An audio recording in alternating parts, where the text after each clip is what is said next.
ಆರ್ಥಿಕ ಮತ್ತು ಸಾಮಾಜಿಕ ಸಮೀಕ್ಷೆ ಬಗ್ಗೆ ನಿನ್ನೆ ಸಂಪುಟದಲ್ಲಿ ಕೆಲ ಸಚಿವರು ವಿರೋಧ ವ್ಯಕ್ತಪಡಿಸಿದ್ದಾರೆ ಅಂತ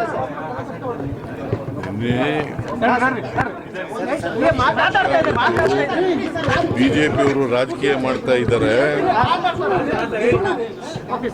ನೀವು ಕೂಡ ಪ್ರತಿಯೊಬ್ಬ ಮಿನಿಸ್ಟ್ರಿಗಳು ಕೂಡ ರಾಜಕೀಯವಾಗಿ ಆರೋಪ ಮಾಡ್ತಾ ಇದ್ದಾರೆ ನಮ್ಮ ಮೇಲೆ. ಅದನ್ನ ಕಾಂಗ್ರೆಸ್ ಪಕ್ಷ, ಕಾಂಗ್ರೆಸ್ ಸರ್ಕಾರ ಹಿಂದೂ ವಿರೋಧವಾಗಿದೆ, ಹಿಂದೂಗಳ ವಿರೋಧ ಇದೆ ಅಂತ ಹೇಳ್ತಾ ಇದ್ದಾರೆ. ಅದನ್ನೆಲ್ಲ ನೀವು ಖಂಡಿಸಬೇಕು, ಅದಕ್ಕೆ ಸರಿಯಾದಂತ ಉತ್ತರ ಕೊಡಬೇಕು ಅಂತ ಹೇಳಿದ್ದಾರೆ.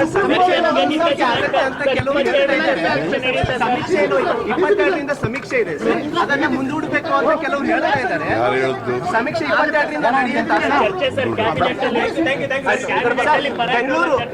ಮುಂದೂಡಲ್ಲ.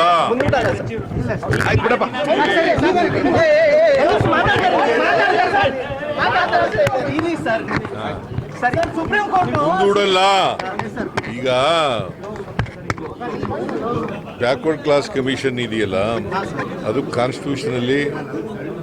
Constituted body, statutory body. ಅವ್ರಿಗೇನು ನಿರ್ದೇಶನ ಕೊಡಕ್ಕೆ ಬರಲ್ಲ, ಮತ್ತೆ ಮುಂದೂಡಕ್ಕೆ ಹೋಗಲ್ಲ. ಅವ್ರ ಅಭಿಪ್ರಾಯ ಎಲ್ಲ ಹೇಳಿದ್ದಾರೆ, ಅದೆಲ್ಲ ಕೇಳಿದ್ದಾರೆ. ಅವರು ತೀರ್ಮಾನ ಅವರೇ ಮಾಡ್ತಾರೆ.